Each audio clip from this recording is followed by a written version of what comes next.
You wouldn't know it to look at the sky, but something is seriously wrong with the universe.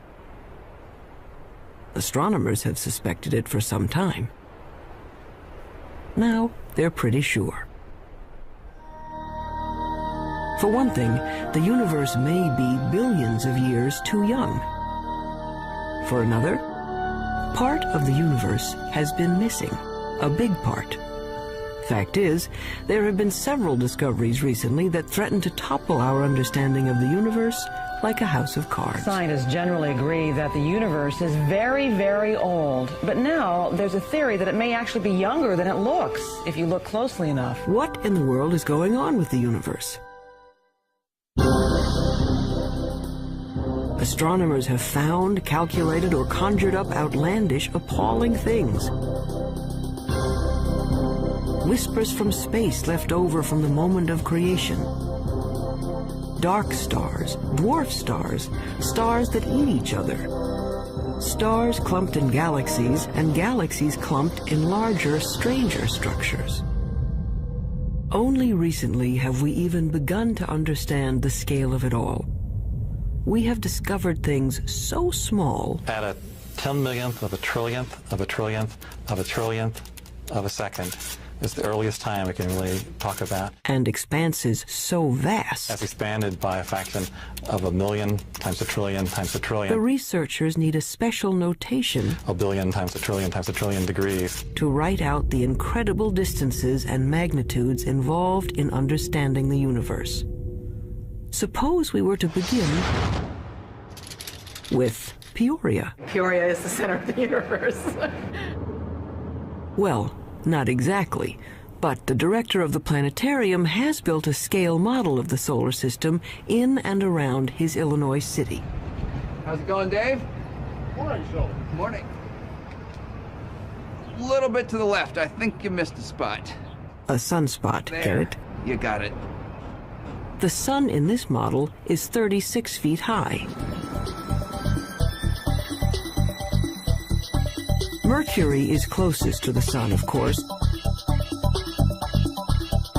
just around the corner at the school supply store. On that scale, the Earth is 6 blocks away at the Amoco station. Earth is open 24 hours a day. And Mars is 7 blocks beyond Earth at the TV station. Mars has life, or at least television reporters. Pluto is smaller than a golf ball. It's a full 40 miles out of town. And if you think rural Illinois is empty, try the universe.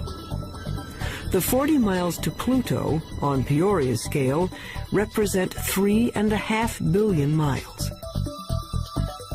On the same scale, the nearest star, Proxima Centauri, would be as far from Peoria as the moon. This isn't helping, is it? Okay, forget Peoria.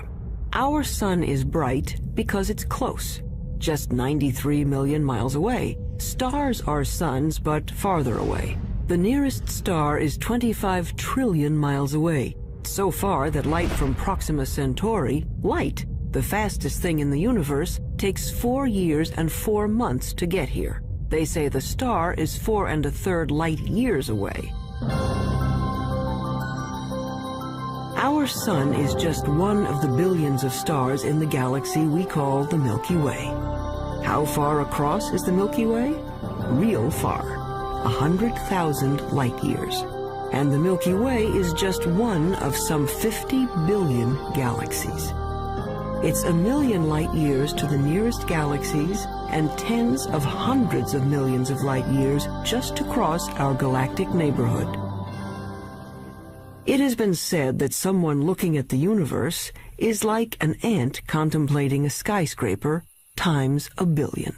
So what human beings have done is bring the lights in the sky down to Earth. They've personalized the stars and named them like they name dogs and horses. This grouping of stars in the southern sky is known as Orion. The shepherds in ancient Crete decided it looked like a hunter armed with a club and carrying a shield made of lion skin. Cretan shepherds had great imaginations. How do we know what we know today about the universe? Well, we've been trying to understand it for a long time. The awful majesty unveiled by night has, down the ages, stirred us to wonder and worship. Prehistoric astronomers used elaborate monuments to mark the sunrise and the sunset. By 300 BC, Aristotle taught there were transparent globes around the Earth, on which were mounted the sun, moon, planets, and farthest out, a sphere studded with little stars. As late as the 16th century, most still believed the Earth was the center of the universe. There were a few people, like Copernicus, who thought the Earth circled the sun, but not many. Then, in 1608, an Italian named Galileo heard that you could make a spyglass with two lenses in a tube. He built one and aimed it up. It was not until Galileo perfected the telescope around 1610 and pointed it at the Milky Way that he was able to say that the Milky Way was just millions of stars. And if you take a pair of binoculars on a clear night and look at the Milky Way, you'll just see that it's nothing but stars and clusters of stars. Galileo's telescope magnified things about as much as a pair of binoculars, but that was enough. He saw that Venus had phases like the moon, that the sun had spots on it, and that the moon had mountains, and that Jupiter had 4 moons. Aristotle's perfect crystalline spheres were shattered, and the universe stopped being simple. And there were other strange things out there. Remember Orion? Well, down in the middle of his sword was a star that wouldn't focus to a bright point, no matter how powerful the telescope. The object came to be called a nebula, and over time, astronomers found many such fuzzy blotches in the sky. Fast forward a couple of centuries.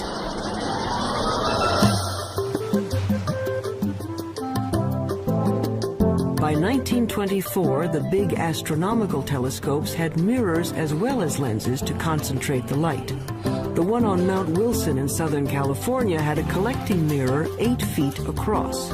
Images were captured on photographic plates in slow, careful time exposures. In the dark chill of the observatory dome, Edwin Hubble was studying a distinctive kind of star called a Cepheid variable. Astronomers use it as a distance marker because they know how bright nearby Cepheids are. They know that the dimmer the Cepheid, the farther away it is. Hubble was looking for Cepheids in his photographs when he realized he was seeing an entirely separate galaxy, Andromeda, 2 million light-years away. A lot of those fuzzy nebulas turned out to be galaxies like our own. And the light from those galaxies looked redder than anyone expected it to be.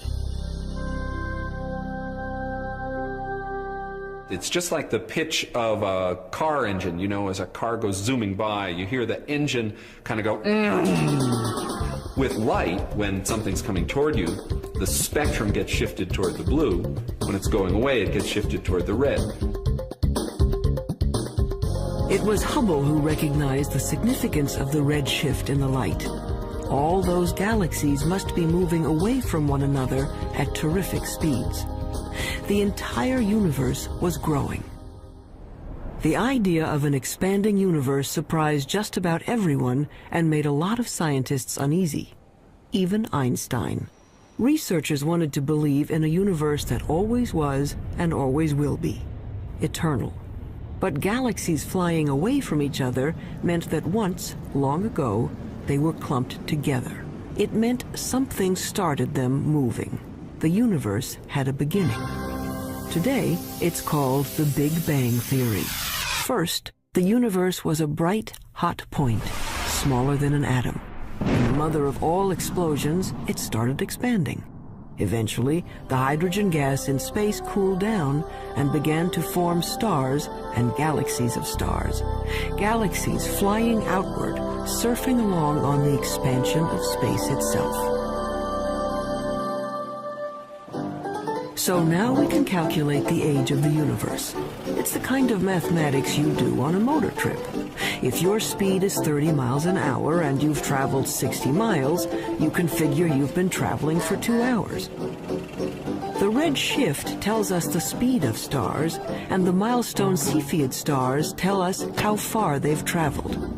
When astronomers divide it out, it says the Big Bang happened 15 to 20 billion years ago. Long ago and far away. So who cares? Well, we're answering one of the most fundamental questions that human beings can pose, and that is, how old is the universe that we live in? How did it begin? And what's its evolution? Those are major questions. Those are major philosophical questions, questions that religions have touched on, philosophy has touched on, physics is touching on, mathematics is touching on. And the people who are eventually going to come up with what is going to be accepted to be the right answer will make history of a kind. They will have contributed significantly to human knowledge. That, I think, is why it's such an important set of questions.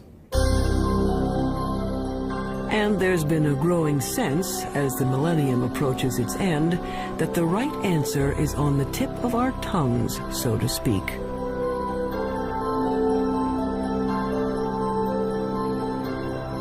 But not yet, not quite.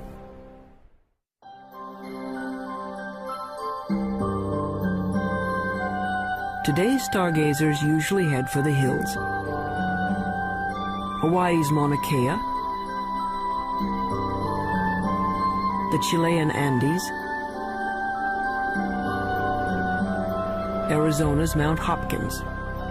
Robert Kirshner works 8,500 feet up, hunting dying stars.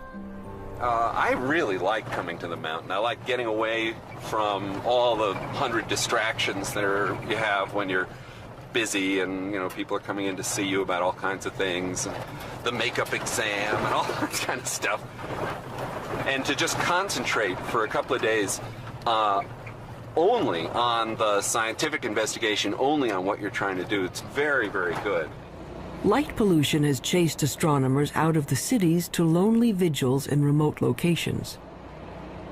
Kirshner watches for the sudden flare-up that means a star has exploded, a supernova, or its smaller cousin, a nova.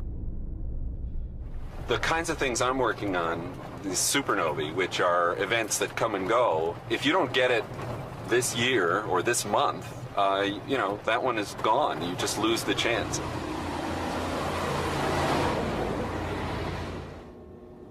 A supernova suddenly outshines its entire galaxy for a few weeks. If Kirshner and his colleagues can calibrate these cosmic flashbulbs, supernovas may prove even better mileposts than Cepheids. The game now for the supernovae, I think, is to find distant ones and to see if they really are the same as the nearby ones. Then we'll have a reliable tool to map out large-scale structure in the universe, and the supernovae, the Type 1 supernovae, look to me like a really good candidate for that. It's easy to find where supernovas have been. There are clouds of dust and gas in space marking places where stars have blown up. But supernovas are rare. A galaxy of 100 million stars might have one exploding star every 100 years. So Kirshner watches and waits. Well, the heroic age of observing has really passed. It used to be that you would be outside the whole night long, instead of sitting in a control room where a television brings the signal in and you're operating on a computer keyboard. 24, okay, get the CCD in the right mode. It's hard staying up all night. Good. But there's a kind of sense of adventure to it that is a little bit like being a kid and lying out in the snow and kind of figuring out the constellations. Some of that is good for you, too. Yeah, fine. Breaking in the cookies already. Oh, I can have a cookie if You I have want. 10 hours to go. Look at all those cookies. I have one every half hour. I'll need the whole. In this era of digital cameras and electronic light amplifiers, men are still watching the skies and craftsmen are still grinding telescope mirrors. Like this 21-foot monster under construction at the University of Arizona. But one thing hasn't changed much in 400 years. Astronomers are still battling their ancient enemy, the air. Starlight shimmers and twists as it passes through our atmosphere. The twinkling of the stars may be a delight to poets, but astronomers are trying to get rid of it. What we can do is shine a laser into the sky. We focus on some sodium atoms, which are at about 100 kilometers above the surface of the Earth. We can make those glow with the laser and create an artificial star, which is sort of directly in line with the very faint object we want to look at. And then if we measure the blurring of the artificial star and correct that, then the faint object we really want to look at is corrected as well. And we have liftoff of the Space Shuttle Endeavour. But until that technique is perfected, astronomers have another way to take the twinkle out of the stars. All they have to do is put the telescope above that pesky atmosphere, in orbit. In 1990, NASA launched a space telescope and named it for Edwin Hubble. Unfortunately, its mirror was made wrong and its first pictures were blurred. Astronauts had to go up and fix it. Let's go fix this thing. We copy. Move it out of the sun a little bit. We had a good aliveness test. Outstanding. Houston, Endeavour has a firm handshake with Mr. Hubble's telescope. We copy that, Covey, and there are miles galore down here. It could be real exciting for the astronomical community, I guess, and for the whole world to see what Hubble really can do with a good set of eyeballs. The out-of-focus pictures gave way to spectacular shots of interstellar dust clouds and the great galaxies of stars. In just one bit of the sky, a tiny patch that could be blocked by a grain of sand held at arm's length, astronomers found 2,000 galaxies. They were seeing better than they ever could before.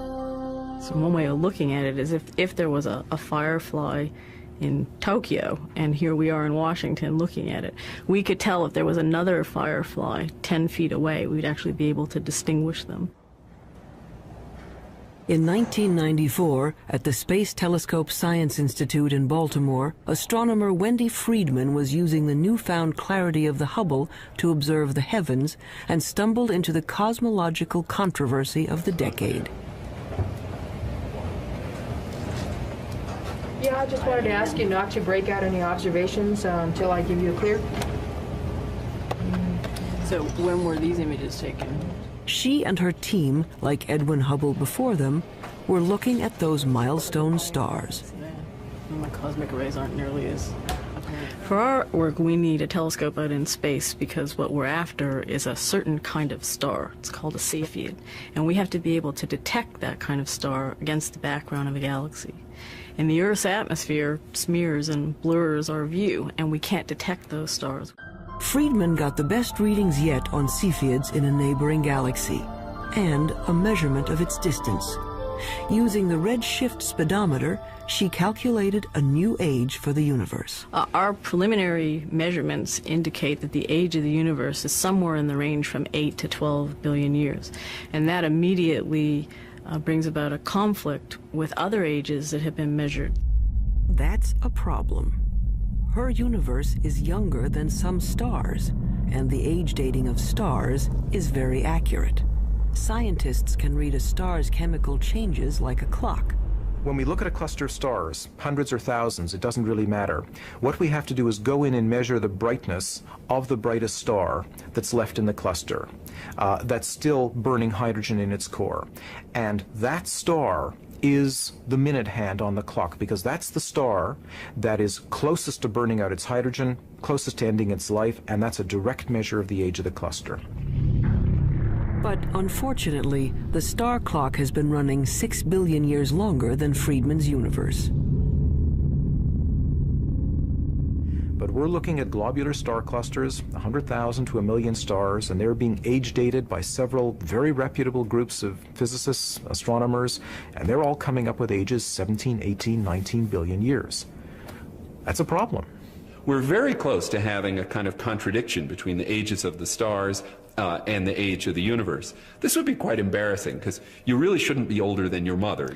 Clearly, if the universe is 10 or 12 billion years old, then there can't be stars in the universe that are 15 or 17 billion years old. That's not logical, at least if the entire Big Bang theory is right or even close to being right.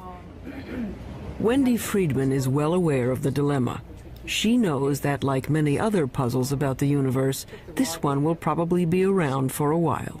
I mean, anytime you get a new tool, you get data that are of better quality than were possible to obtain in the past. Yeah. You learn new things, and yes, sometimes leads to confusion because there aren't answers for all of the questions that are being raised. But it's a healthy aspect of science and how science proceeds.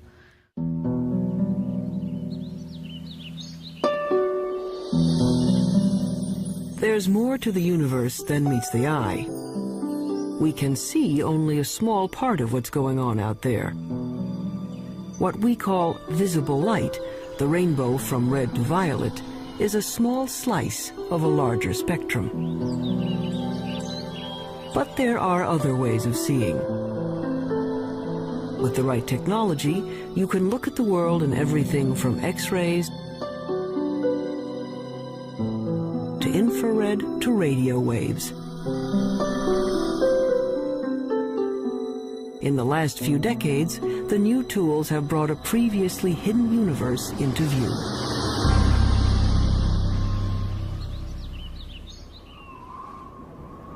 Take the sun. Nothing to do but roll around heaven all day, right? But by using the X-ray part of the spectrum, astronomers can see the sun is a very busy place. Pictures made by X-ray detectors show there's a cauldron of nuclear reactions boiling beneath its surface.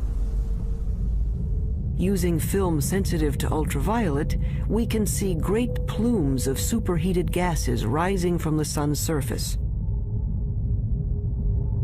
Our well-behaved, friendly neighborhood star is a continuing, self-contained thermonuclear explosion. It's in high-energy astronomy where you really see that the universe is a violent place. It's not just made up of these good citizen stars that sit quietly fusing their hydrogen into helium. NASA is looking at the lower end of the spectrum, infrared light. Infrared is absorbed by moisture in the Earth's atmosphere. So infrared telescopes are mounted on planes to lift them above the clouds.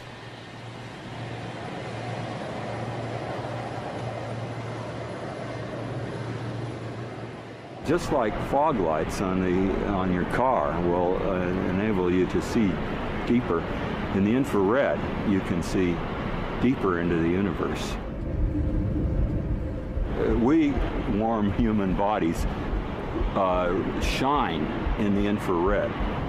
Anything at my temperature in the universe is emitting planets, comets, other bodies.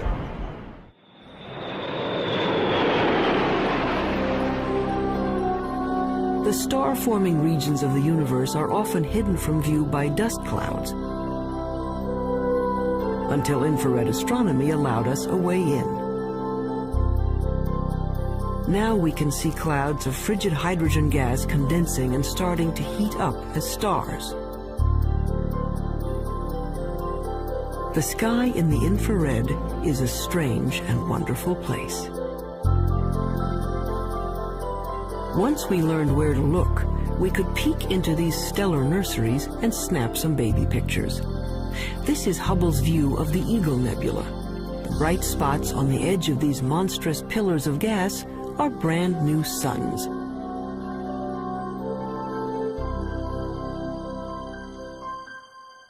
But as spectacular as the pictures are, scientists owe much of their understanding of the universe to radio static, a whisper from the sky. If you're listening to the universe with a radio telescope, it would mainly be a hissing sound. It sounds like steam escaping from a radiator.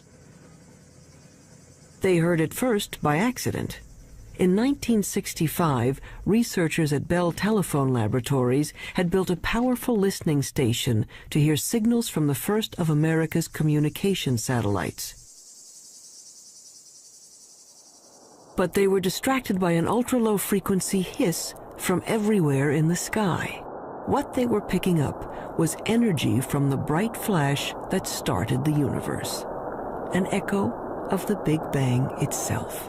Radio astronomy was the second big window we opened on the universe. The first big window was Galileo going and putting a telescope to his eyes and seeing if he could see with his own eyes, and then with film eventually. The next big step was radio astronomy. It's a great step forward in terms of discovering new things and understanding new things. The discovery of the cosmic background radiation was a fatal blow to those who wanted to believe in an eternal universe. The Big Bang proponents had won. But the cosmic background radiation seemed to be smooth and even, coming from everywhere in the sky. Just what you'd expect from a universe that began from a single point. But then, why weren't the stars spread evenly through space? Galaxies should be moving steadily outward as the universe expands. Each should be moving away from all others like raisins in a rising loaf of bread. Astronomers had thought that the universe was sort of expanding uniformly and the galaxies were just going along, and that the only motion we should see is the Earth going around the Sun and the Sun going around the galaxy. But in fact what we saw was that the largest motion of all was the galaxy itself moving. And that really surprised astronomers, and the only conclusion we could come to was that something was causing the galaxy to move away from just the simple expansion of the universe. And after thinking about it for a while, the conclusion was that there must be a large group of galaxies near us. When astronomers plot the position of galaxies in their computers, they find filaments and clusters and walls of galaxies. How could that be if radio telescopes were saying the energy of the Big Bang was evenly spread across the sky? There had to be some seeds at the beginning. There had to be some small lumps in the early universe that are going to grow to create the structure. So Smoot went looking for irregularities in the background radiation to show that the Big Bang explosion was uneven. In 1989, his instrument package went up on a satellite, the Cosmic Background Explorer. It found subtle variations in the energy left over from the moment of creation. Announced in 1992, it was one of the momentous discoveries of the century. The universe made sense again. Smoot later told the press these wrinkles in the cosmic background radiation were the largest structures ever seen and the oldest. He told reporters that it was like seeing God. And that's the one that the press grabbed on because that's the one people could relate to. And that got spread all over and got much more attention, including people from philosophy and religion coming in and asking questions. But if researchers could finally explain why there are stars and galaxies and collections of galaxies, that didn't solve their other major problem. It's a little like the old childhood rhyme. The other day upon the stair, I met a man who wasn't there. He wasn't there again today. Oh, how I wish he'd stay away. The problem is that we know that at least 90% of the universe is something we don't know what it is. In the late 1970s, astronomer Vera Rubin and her associates noticed something peculiar on the outer edges of spiral galaxies like our own. Like flotsam caught in a whirlpool, stars on the fringes of galaxies should be moving more slowly than stars at the center. But what Rubin saw appeared to defy the laws of physics. The stars on the edge were moving just as fast as those in the middle. We live, sort of 2/3 of the way, we being the Earth, about 2/3 of the way out from the center of our galaxy, and we're orbiting at 500,000 miles an hour. That's pretty fast. Faster than it should be. Such velocities could only be caused by an enormous gravitational pull, which requires more matter than anyone had detected out there. A lot more. It was a shock to learn that when we were studying the universe, we really weren't studying the universe. We were studying just the 5 or 10% of it that was luminous. So it's like, I don't know, trying to study the Earth and just looking at Pennsylvania. All the things we have ever observed in the universe, the planets, the stars, the galaxies, the clusters of galaxies, make up 10% of the universe, maybe less. Early efforts to track down the missing matter failed. They call the 90% that is not visible dark matter. But no one knew what it was. Maybe dead dark stars, or some kind of cosmic dirt, or maybe a whole lot of something extremely small is filling space.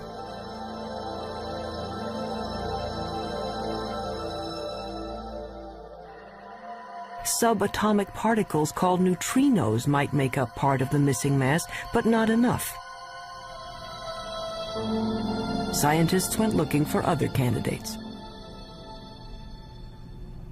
Daniel Snowden-Ift theorizes that dark matter may be made of something physicists have taken to calling WIMPs, short for weakly interacting massive particles. These would be things smaller than atoms, if they exist at all. The only way to detect them would be to look for their footprints. It's kind of like a ghost particle. It passes through matter without ever interacting with it, or I should say hardly ever interacting with it. Every once in a while, a WIMP will come in and bump an atom out of wherever it's sitting, and that's the only indication that we would have that WIMPs exist. He's looking for elusive tracks that might have been left in billion-year-old mica rocks. Mineral mica has one of the most regular atomic structures of all, so if a WIMP had passed through it, it might have knocked some atoms out of alignment. What we're looking for is the WIMP to come in, bump one of the atoms in the mica, and that recoiling atom then produces a chemical change within the mica. In his search for the WIMPs, he splits up endless mica samples and bathes them in hydrochloric acid.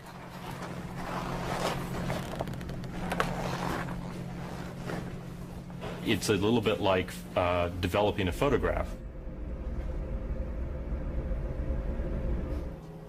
The etched mica goes under a super microscope, which magnifies it 50 million times.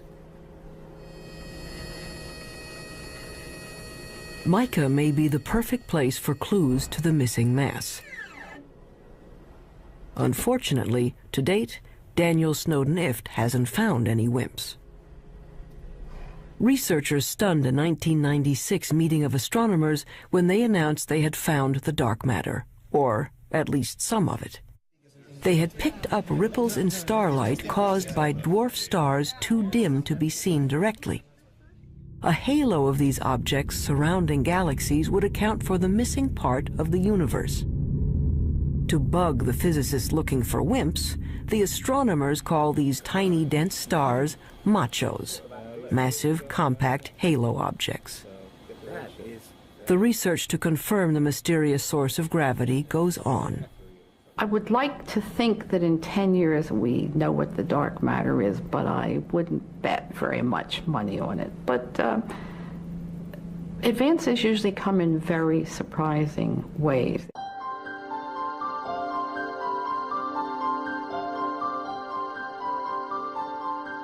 Why do we care about something that we can barely measure and can't see at all? Because it might tell us how the universe is going to end. Matter makes gravity and gravity is the only thing that can act as a brake on the expansion started by the Big Bang.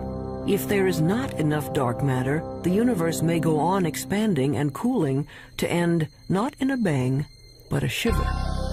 If there is enough dark matter, the expansion of the universe will coast to a stop and reverse, everything falling back together, till the Big Bang ends in a big crunch, and maybe just possibly a new Big Bang to start things up again.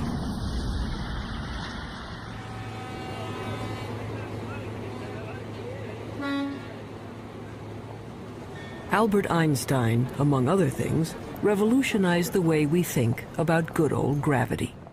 Astronomers generally only talk about one force, and that's gravity. And the reason for it is almost everything that's important on the large scale, that is on the scale of planets and stars or the universe as a whole, is gravity. From Einstein, we know that the gravity that pulled Newton's apple down from the tree isn't a kind of magnetism. Gravity is a property of matter and space. Matter bends space. The more mass, the more space around the mass is warped. That's why the moon goes around the Earth. It's trapped in a dimple in space, a gravity pit created by the mass of the Earth. When enough matter collects, gravity is strong enough to squish hydrogen atoms into helium atoms. This fusion releases enough energy to turn on a star.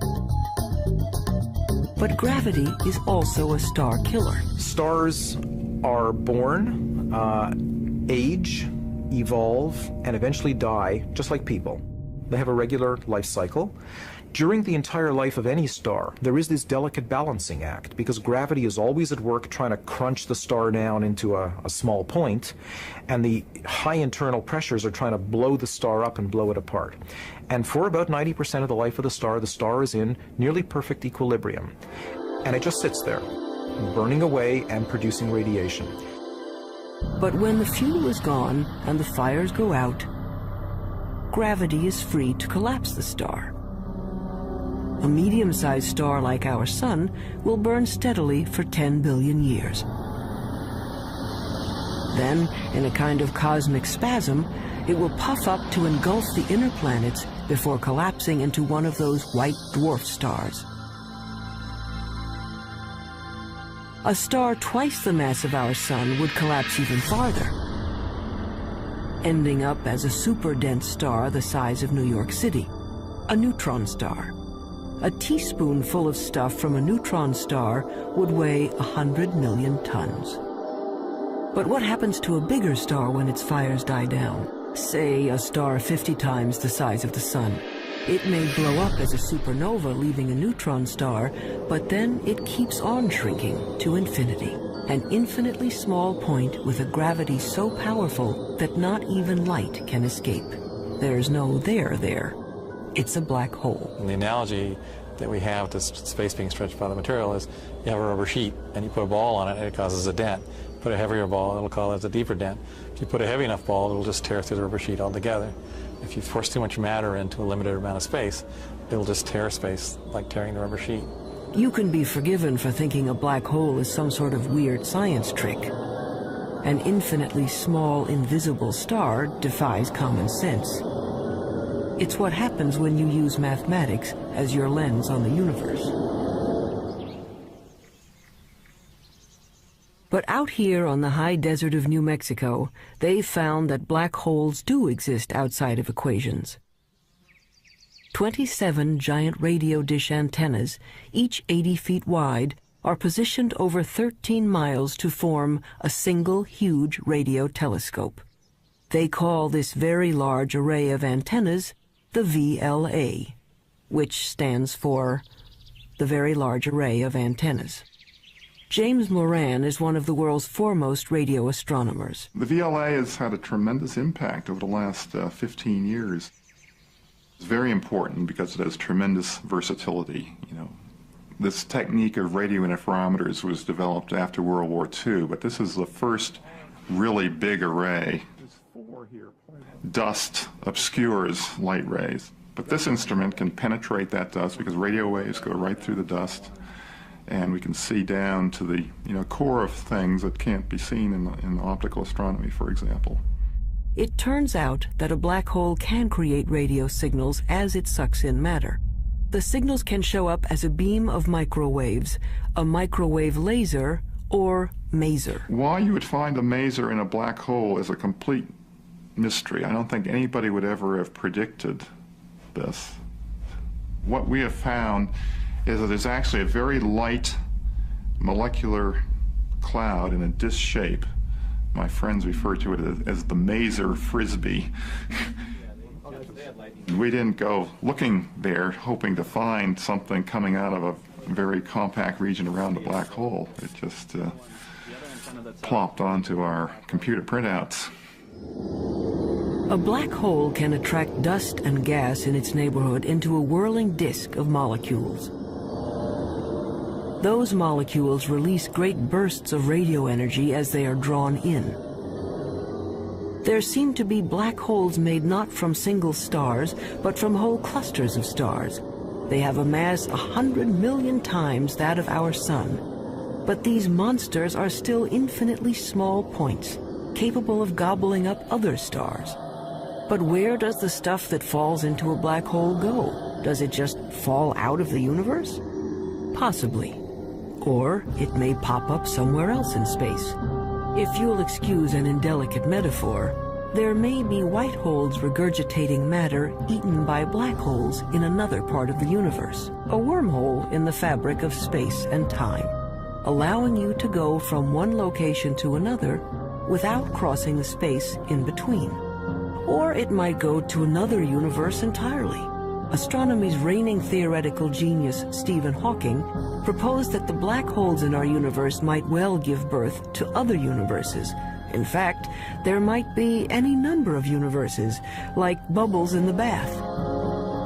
We don't know, and probably can't know. If you fell into a black hole, you'd be stretched until you were thinner than a strand of spaghetti, which wouldn't bother you because time would stop. The rules of the universe as we know them don't seem to apply to black holes.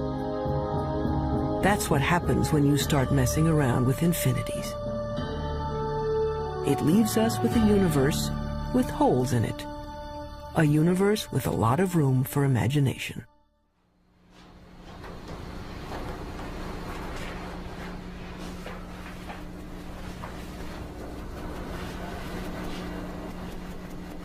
On the sound stages of Paramount Pictures, a spin-off of one of the most durable shows in television history, Star Trek Voyager. Quiet on the stage. Anyone not ready? Roll, please. Action! I want a full systems report. And Mr. Kiev, Mr. Tuva, I want every iota of information that was recorded regarding this phenomenon. Let's see what you have, Mr. Kiev. There. It's registering only on subspace bands. We don't even have it on long-range sensors yet. Verteron emanations. Tunneling secondary particles. It certainly looks like a wormhole. But is it stable enough for us to enter? And if it is, where does it lead? There is, of course, a 75% chance a wormhole will not lead to the Alpha Quadrant. Great. Changing Jennifer's mark. That'll be Jennifer's mark. Yes, I gave that to her. I changed it. Great. Real-world astronomers have confirmed now there are planets circling other suns. The problem is, we can't get to these other worlds in any reasonable amount of time. 20th century physics says nothing can go faster than the speed of light. You want black wrap that? Sure, go ahead. But that would be much too slow for a 24th century operation like Star Trek. The dramatic need of a television series called Star Trek is that we need to travel to a different planet every week. So Gene Roddenberry said, well, okay, we're going to have something that he called warp drive, which somehow warped space and let us travel through subspace. How does this work? We don't know. But nevertheless, we see it work every week, and hopefully the audience buys it. A lot of scientists love this show and have even written books showing how Star Trek physics might work. Take anyone? Felix, what happened to you? After all, it wouldn't be science fiction if it didn't have science in it. Star Trek science advisor Michael Okuda.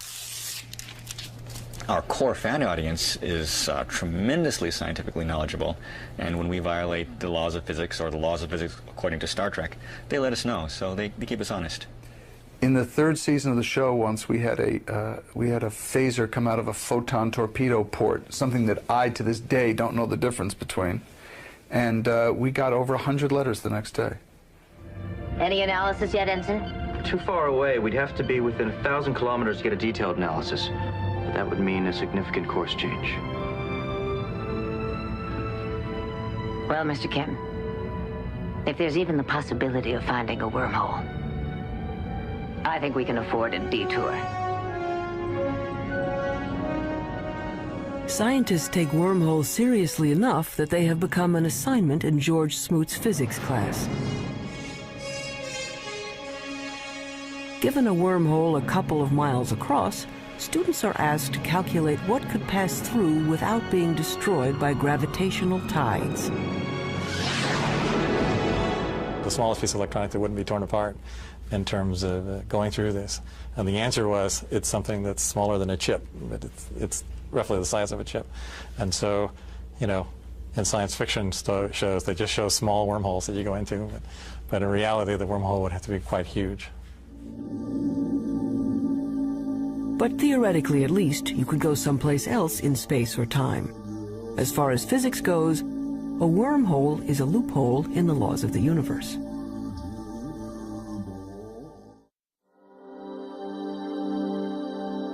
So we are left with questions. Why do some stars appear to be older than the universe? Why do galaxies move as if there were something dark and huge out there? We're not making people live 200 years. We're not doubling the gross national product. What we are doing is enriching everybody's lives by trying to answer some of the questions that I think everybody's interested in. These are some of the oldest questions, children's questions. Where did we come from? Where are we going? Are there other worlds?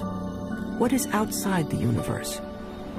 What happened before the universe started? What happens after the universe ends? You want to find out, well, where does science end and where does philosophy take over? And it's not clear where they do. Modern astronomy is a young subject, and each time we get a new and better tool for looking into the void, we find surprises.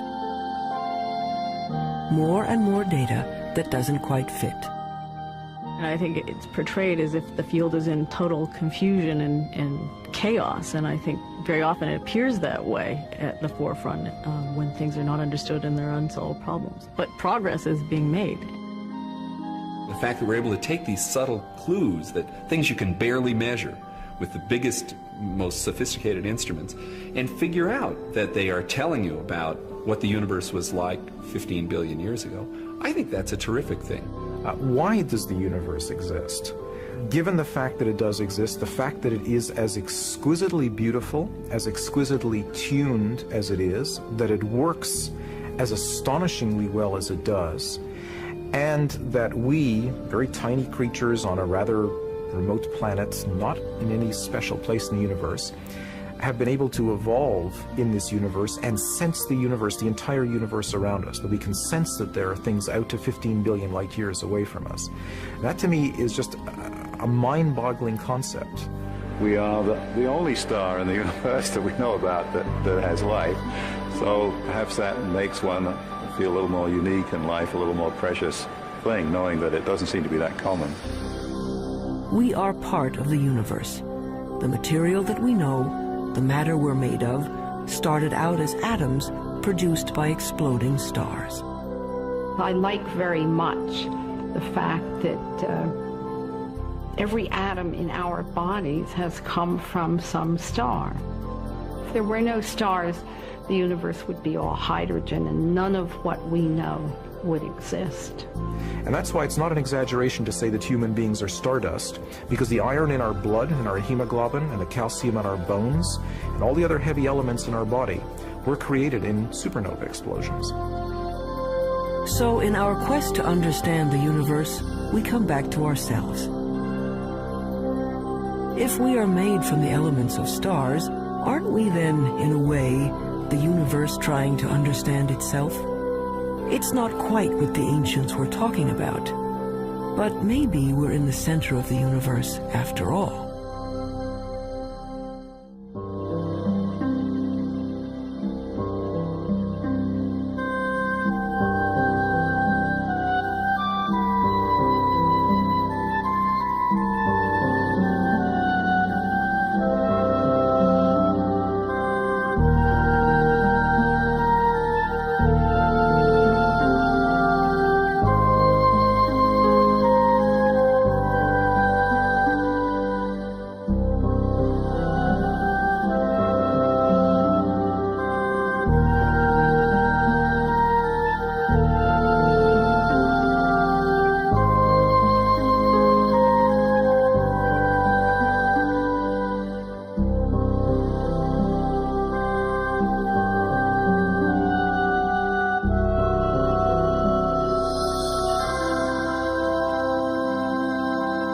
Stopped being simple.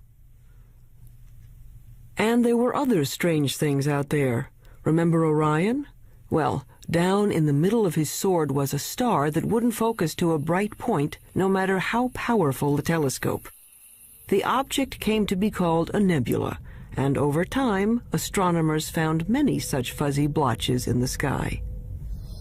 Fast forward a couple of centuries.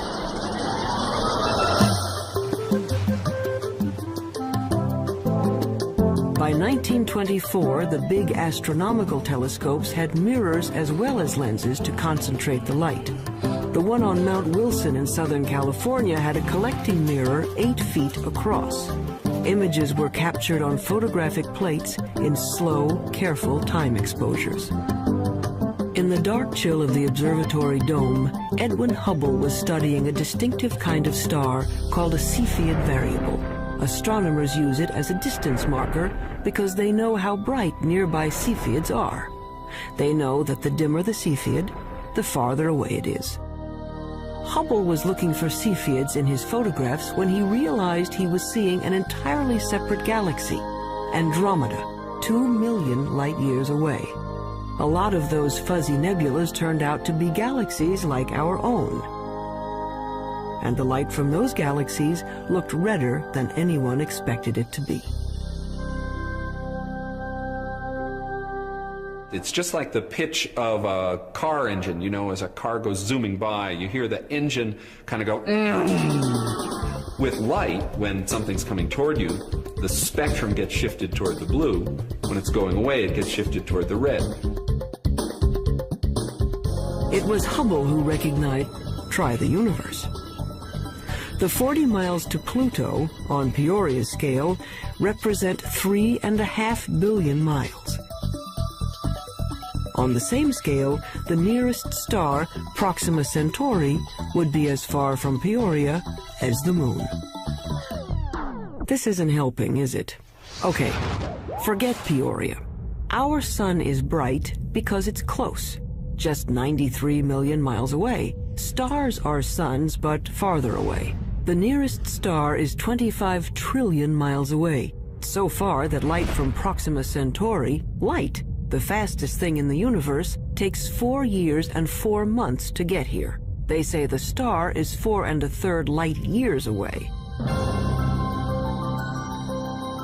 Our sun is just one of the billions of stars in the galaxy we call the Milky Way.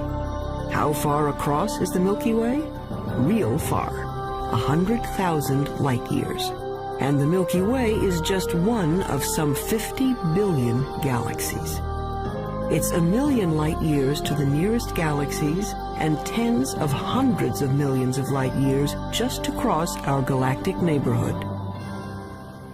It has been said that someone looking at the universe is like an ant contemplating a skyscraper times 1 billion.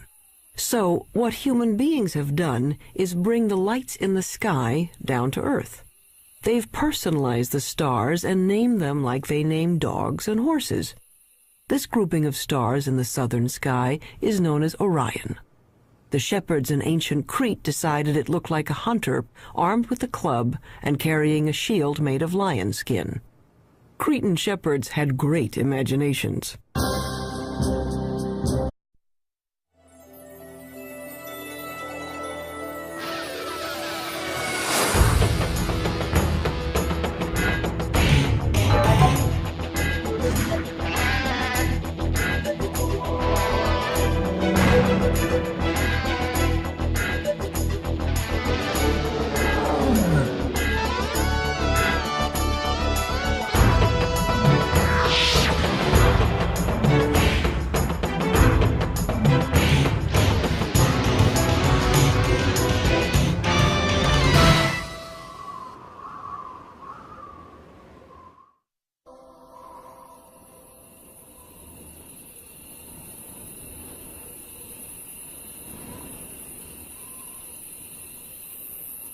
You wouldn't know it to look at the sky, but something is seriously wrong with the universe.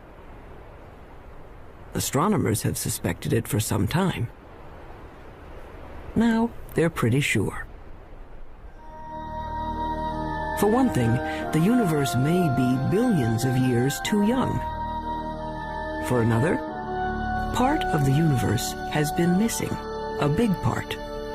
Fact is, there have been several discoveries recently that threaten to topple our understanding of the universe like a house of cards. Scientists generally agree that the universe is very, very old. But now there's a theory that it may actually be younger than it looks, if you look closely enough. What in the world is going on with the universe?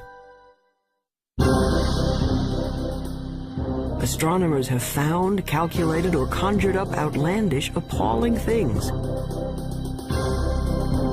Whispers from space left over from the moment of creation.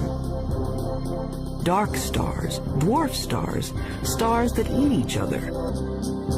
How do we know what we know today about the universe? Well, we've been trying to understand it for a long time. The awful majesty unveiled by night has, down the ages, stirred us to wonder and worship. Prehistoric astronomers used elaborate monuments to mark the sunrise and the sunset. By 300 BC, Aristotle taught there were transparent globes around the Earth, on which were mounted the sun, moon, planets, and farthest out, a sphere studded with little stars. As late as the 16th century, most still believed the Earth was the center of the universe. There were a few people, like Copernicus, who thought the Earth circled the sun, but not many. Then, in 1608, an Italian named Galileo heard that you could make a spyglass with two lenses in a tube. He built one and aimed it up. It was not until Galileo perfected the telescope around 1610 and pointed it at the Milky Way that he was able to say that the Milky Way was just millions of stars. And if you take a pair of binoculars on a clear night and look at the Milky Way, you'll just see that it's nothing but stars and clusters of stars. Galileo's telescope magnified things about as much as a pair of binoculars, but that was enough. He saw that Venus had phases like the moon, that the sun had spots on it, and that the moon had mountains, and that Jupiter had 4 moons. Aristotle's perfect crystalline spheres were shattered, and the universe... Stars clumped in galaxies, and galaxies clumped in larger, stranger structures. Only recently have we even begun to understand the scale of it all.